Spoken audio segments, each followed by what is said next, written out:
XP를 보면 안 좋네요. 7월 16일자인데요. 마이너스 6.21. 다시 또 6.800으로 내려왔네요. 어제 7284였는데 6800. 좀 더 떨어질 것 같기는 하고 뭐 이렇습니다. 오늘 장은 뭐 역시 삼성전자 하이닉스. 레버리지 이야기가 많아서 레버리지 창도 좀 띄워놨어요. 네. 뭐 하이닉스 마이너스 21%, 삼성전자는 마이너스 16%.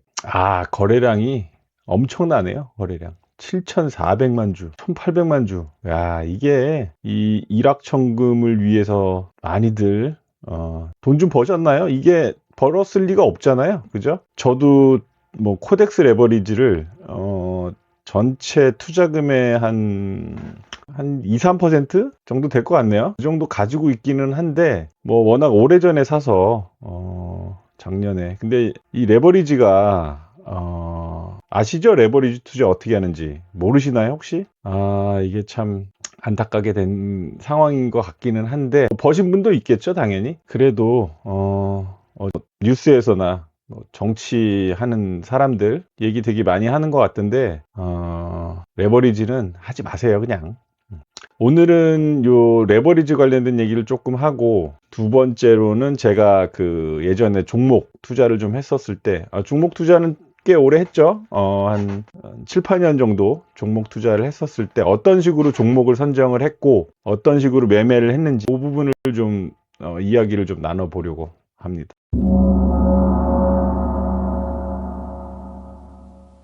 돌아와서 레버리지 이야기를 좀 해볼까요? 이게 지금 반도체 레버리지, 뭐 하이닉스, 삼성전자 이 레버리지가 문제가 계속 터지고 있는데 많이들 얘기하고, 실제로 이게 저는 뭐 그렇게 심각한 문제인가라고 그렇게 많이 지켜보지는 않았는데 이 거래량이나 이 거래 금액 보면은 통계적으로 나와 있는 게 총액의 10%가 넘어가는 것 같더라고요. 그래 이게 그 영어로 웩더독이라 그래가지고 꼬리가 몸통을 다 흔들어 버리는 그런 상황. 그러니까 얼마 되지 않는 10%면 상당한 비중이긴 한데, 그래도 10%가 전체 변동폭을 크게 만들어서 시장을 흔드는 그런 현상들이 벌어지고 있어서 문제는 문제죠, 당연히. 예. 워낙 특히 한국 시장 같은 경우는 미국 3배짜리 레버리지 테슬라. 그런데 시장이 워낙 크니까 그렇게 변동성을 그게 한 개의 그 종목이 좌지우지하진 않는데, 한국 같은 경우는 워낙 거래 대금도 그렇게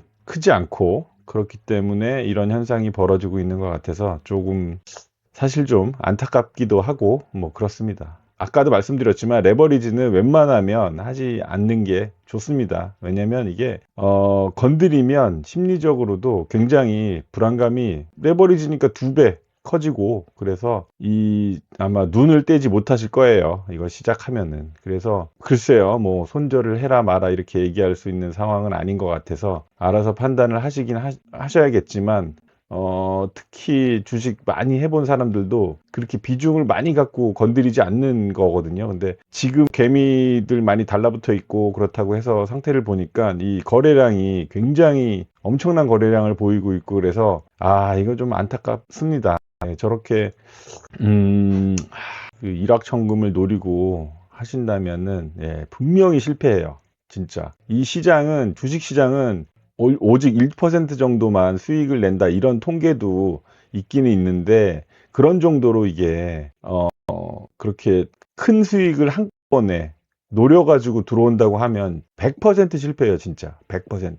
욕심이 과하면 100% 실패하는 게 여기 주식시장이에요. 코인하고 이 주식시장은 차원이 다르기 때문에 여기는 코인에서 했던 것처럼 그렇게 하면 진짜로 돈 진짜 아끼면서 조심조심 해야 돼요. 자, 어쨌든 또 이런 문제는, 이 레버리지 문제 또한 지나갈 겁니다. 어떤 식으로든 해결이 될 거고, 이 지금 현재 상태에서는 거래량이 뭐 짧은 시간 안에 줄어들 것 같진 않지만, 일단은 좀 천천히 거래량이 줄어들면서 조금 안정이 되지 않을까 싶기는 해요. 저거를 뭐 상장 폐지를 강제적으로 시킬 수는 없잖아요. 그렇다고 해서 손실난 부분을 뭐 어떻게 뭐 국고를 통해서 보전을 해주거나 해결해 줄 수 있는 것도 아니고, 그렇기 때문에 저거는 시장에서 자연스럽게 정리가 되도록 그렇게 해야 되겠죠. 일단은 중요한 거는 거래량이 너무 많네요. 일단 되게 많은 사람들이 달려들어가지고 저걸 하고 있는 것 같은데, 좀 문제긴 문제네요. 그 뉴스나 이런 쪽에서는 이제 신났죠. 뭐 저런 상품들에 대해서 문제가 생긴다라는 거에 대해서 굉장히 큰 뉴스가 돼버렸으니까 일단은 저거 가지고 한동안 저기 떠들어댈 게 뻔한데, 뭐 잘 대응을 했으면 좋겠습니다. 대응하기 굉장히 어려울 것 같긴 한데. 그런데 여기서 우리가 레버리지라는 거에 대해서만 포커스를 해서 얘기를 해보자면, 사실 레버리지는 아주 전형적인 레버리지예요. 바로 아파트 담보대출. 그러면은 레버리지 자체가 문제인 것이냐? 그렇지 않죠. 레버리지는 어떤 투자의 한 가지 방법으로 물론 들어옵니다. 당연히 리스크는 그 레버리지의 비중만큼 커지게 돼 있죠. 그러니까 레버리지라는 단어만 가지고 본다면 아파트, 부동산 담보대출이 훨씬 레버리지가 크잖아요. 그 사이즈도 크고. 그런데 그거에 대해서는 국가 전체적인 문제인 것처럼 저기 대부분 처리를 하고 정책적으로 이 레버리지를 통제를 하려고 하잖아요. 그런데 이 통제가 제대로 되나요? 잘 안 되잖아요. 정책 자체가 문제인 거죠.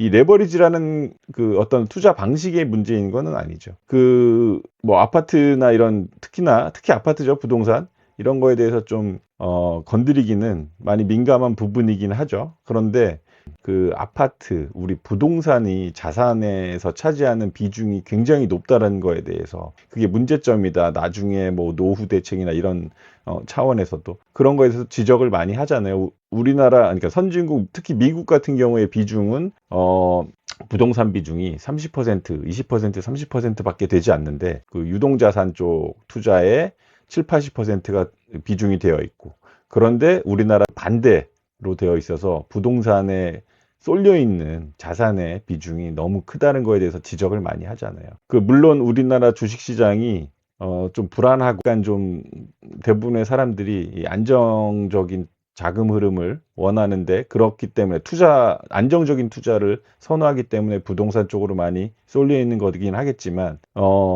이 부동산에 관련돼서 아주 오랫동안, 뭐 지금 현재 정부가 전부터도 레버리지를 풀어줬기 때문에 부동산에, 특히 미국 같은 경우는 이런 쏠림 현상이 덜하기 때문에 레버리지를 많이 쓰더라도 상승폭이 굉장히 크거나 그렇지는 않거든요. 근데 우리나라 같은 경우는 이 특히나 부동산 선호 현상이라든가 이런 것들이 워낙 심하기 때문에, 특히 아시아권이 좀 심하기는 해요. 중국도 그렇긴 하고.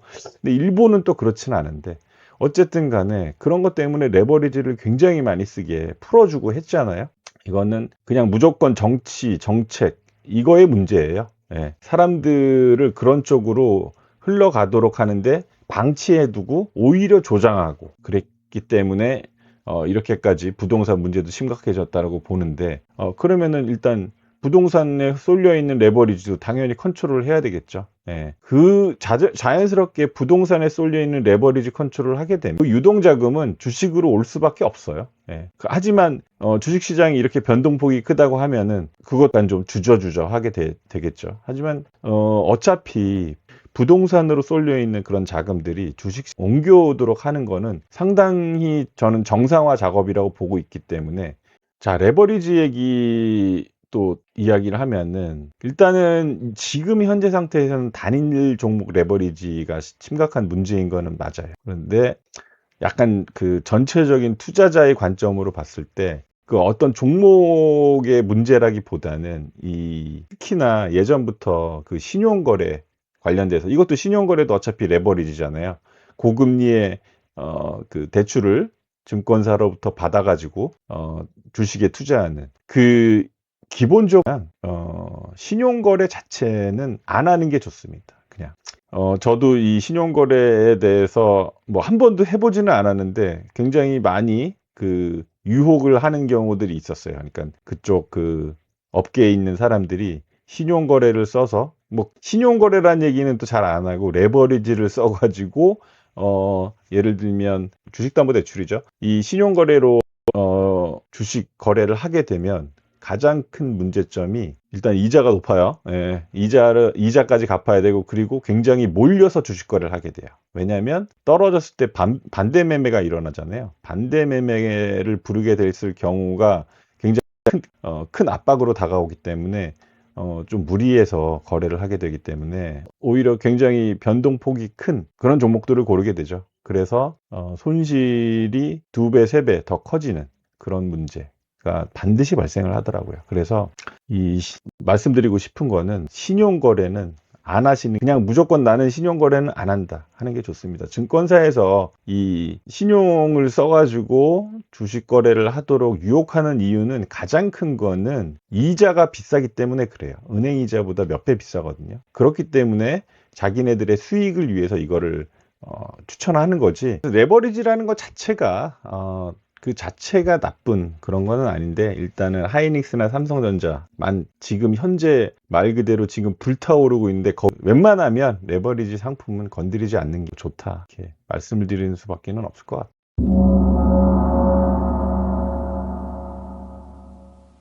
자, 처음에 KRX 사이트를 들어오면은요, 여기에서 배당 수익률 있죠. 배당 수익률을 선택을 하고, 그 다음에 종목 선택하는 거를 알려드리는 거예요.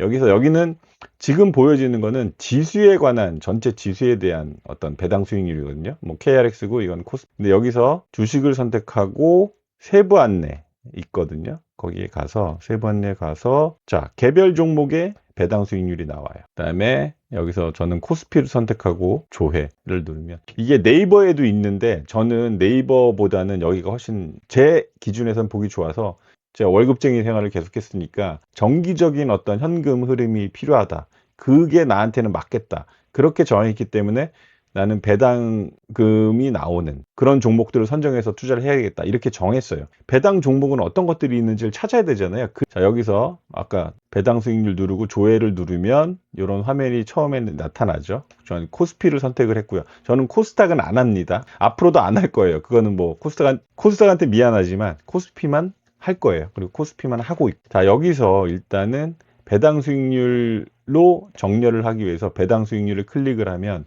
전년도 배당 수익이 높은 순서대로 쭉 이렇게 나온 거거든요. 30% 주는 이지홀딩스 이런 게 또 생겼고, 요거는 계속 바뀝니다. 매년 보면은 매년 바뀌어요. 그럴 수밖에 없죠. 배당 기준으로 삼은 거는 6% 이상이거든요. 6%. 그러니까 6% 이상 배당 주는 회사를 고르는 거죠. 그래서 6% 이상에서 고르다 보면, 예전에 제가 대신증권우를 고를 때는 한 7%가 넘었었는데 지금 주가가 좀 올라와서, 자, 여기 있네요. 6%, 대신증권 6.3% 이렇게 나오잖아요. 일단 이렇게 선정을 해요. 여기에 배당률 높은 회사들은, 일단 저는 처음에는 오케이 6% 이상은 전부 다 찾았어요. 그게 지금 몇 개 정도 되는지는 모르겠는데 6%에서 10% 넘어가는 거는 대부분 위험한 경우들이 많아서 10% 넘어가는 거는 잘 안 했거든요. 그러니까 제 기준이 또 있습니다. 요 배당률만 가지고 뽑은 건 아니고, 그래서 이렇게 보시면 돼요. 내가 6%로 미니멈을 정했어. 그럼 10%까지, 6%에서 10% 사이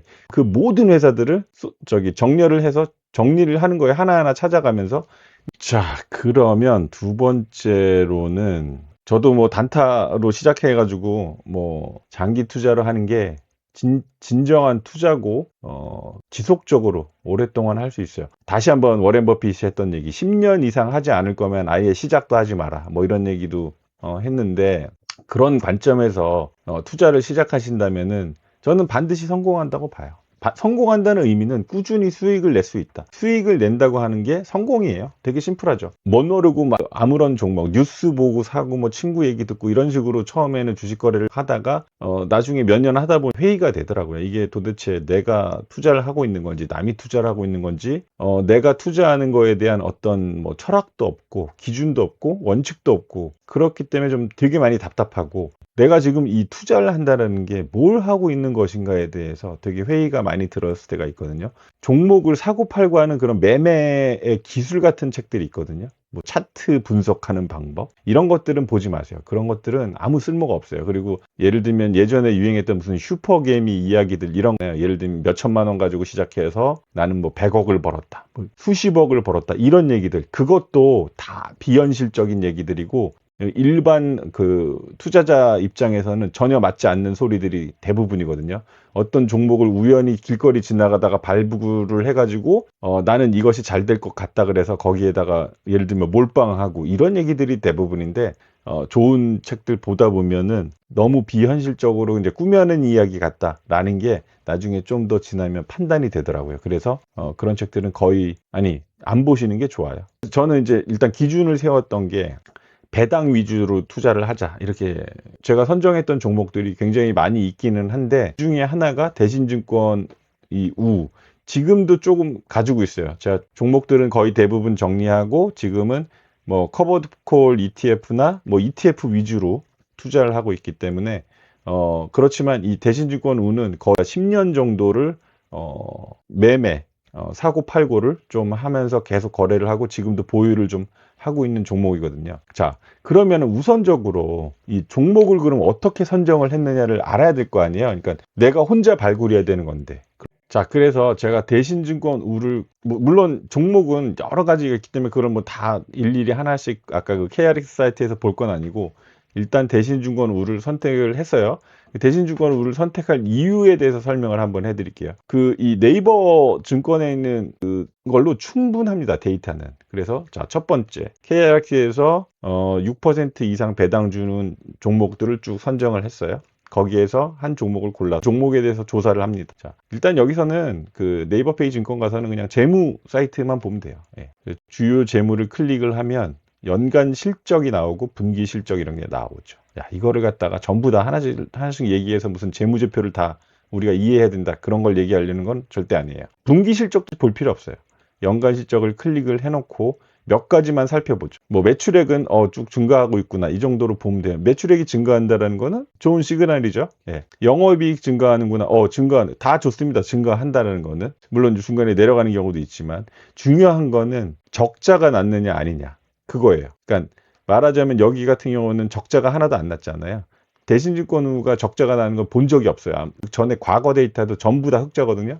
한번 보세요. 그리고 2026년 12월 달에 영업이익이 4,233억 더 훨씬 많이 증가할 것으로 예상이 되죠. 예. 그리고 당기순이익도 마찬가지. 증가한다는 거는 다 좋다고 보시면 됩니다. 그리고 영업이익률 뭐 이런 것도 그냥 한번 몇 퍼센트 이상 이런 건 기준을 삼을 필요는 없이 숫자가 좋아지고 있는지만 이 패턴만 보면 돼요. 부채 비율, 이거 금융사는 어쩔 수 없기 때문에 부채 비율은 증권사나 금융권은 다 부채 비율이 높아요. 이거 넘어가면 되고 뭐 EPS, PER, BPS 저는 PER은 거의 안 보거든요. 이거 투자할 때. 그리고 PBR만 봅니다. PBR만. 이런 경우엔 제가 이런 식으로 투자를 한 게 한 7, 8년 정도 됐는데 한 번도 실패하지 않았어요. 물론 다른 조건들도 있는데 그것도 하나하나 이제 말씀을 좀 드리긴 하겠지만 이런 식으로 투자를 했을 때는 주가 상승했을 때 그 수익도 볼 수 있었고 당연히 배당 투자니까 배당금도 1년에 한 번씩 받을 수 있었고요. 자, 그래서 PBR 기준으로 투자를 했는데 요 PBR 다른 숫자들은 다 아마 이해하시는데 어려움이 없을 거예요. 매출액, 영업이익, 당기순이익 이런 정도는 쭉 보면 아시잖아요. 보시기만 하면 돼요. 숫자를 외울 필요도 없죠. 당연히 증가하고 있는가 적자가 안 났는가 이런 정도만 판단하시면 돼요. 자, 여기서 그러면은 이런 EPS, PER, BPS 나중에 천천히 보시다 보면 아시겠지만 일단 처음 보시는 분들은 PBR이라는 것만 보면 이 PBR은 뭐냐면 그 시가총액 대비 총자산 비율 이렇게 보시면 돼요. 그럼 여기서 0.5%라고 0.5라고 나와 있으면 요거는 50%라고 보면 돼요. 1이라는 게 뭐냐면 현재 시가총액, 주식 시가총액과 총자산이 동일할 경우에 1이고요. 0.5라는 거는 주가가 총자산의 반밖에 안 된다는 거예요. 말하면 총자산은 예를 들면 1,000억인데 현재 주가 시가총액은 500억밖에 안 되는 거죠. 그 말은 뭐냐면 이 회사가 정말 뭐가 안 좋은 일이 생겨서 상장 폐지가 됐어요. 상장 폐지가 된다는 말은 이 500억을 갖다가 주주들한테 돌려줘야 되거든요. 상장 폐지를 시키려면. 근데 총 자산이 1,000억이에요. 그러면 500억 돌려주고도 500억이 남는다는 얘기예요. 그 말은 그만큼 이 자산은 건강하다 이렇게 볼 수 있는 거예요. 1 이하면은 건강하다 이렇게 볼 수 있어요. 내가 주식 시장에서 상장 폐지가 되더라도 나는 돌려받을 수 있다. 이런 어느 정도 담보가 된다라는 거죠. 보증이. 저는 그게 좋았어요. 물론 PBR이 1, 2, 뭐 아마 삼성전자 같은 경우는 PBR이 더 높을 거예요. 아닌가?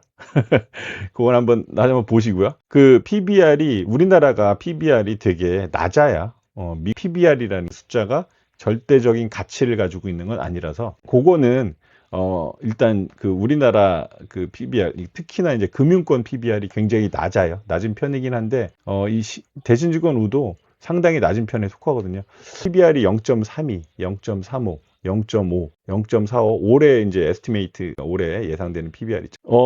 이게 지금 어떻게든 PBR도 쭉 증가를 하고 있었잖아요. 대신증권우를 제가 처음에 거래했을 때 금액이 7,000원, 8,000원대였거든요. 근데 지금 거의 2만 원, 19,810원이니까 그 제가 10년 전에 거래를 시작했던 대신권을 매매를 시작했던 가격에 비하면은 거의 3배 정도 올랐다고 볼 수도 있는 건데 PBR은 그대로잖아요. 제가 처음에 시작했던 그 PBR은 2016년 뭐 그때쯤 17년 그때쯤인데 그때 0.4 정도였었던 것 같아요.